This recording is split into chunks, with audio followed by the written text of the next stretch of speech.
o Katoliko sa mga reliyon mo, o Kaminalaman, o Luzon, Visayas, kung nahimog ka mo sa inyong pamilya, taon pagawas mo niya, kung ipakita ninyo ang inyong pagigugma sa atong former president na si PRRA.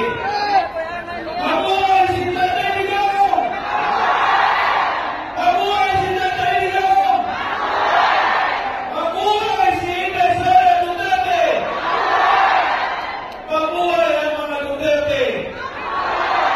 Mga ison ko, galing na nagplano ni na mga first district kapital, naman mo karon, o second district ng mga kapital, third district ng mga kapital, magpupunta sa padayon na itong panawagan na inalang ipalaya ang atong former president na si Tatay Digong.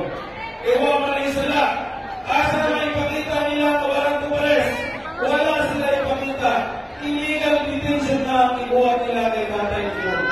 So kailangan na ito, mapagawas na ito, ang atong ganoon, ang atong rights na ilang ang atong former president, Lord, si Tatay Digong, nag-usap niya hatag sa ato. Ang mga uniform, malawag ko sa inyo, mga polis, mga sundalo, na mayroon na umutong, ipalakan ni Tatay Digong. Ipalakan ni Tatay Digong ang inyong sildo, para nilang mga pahimong pagbaboy niya. Kaya nasa naman mo, nasa naman mo mga sundalo, nasa naman mo mga polis,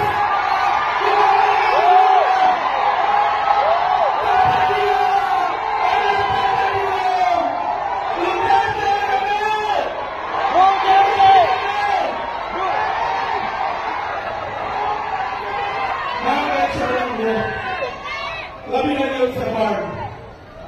Sa barn, tibagin ninyo. Ang barn, hindi na ninyo makuha.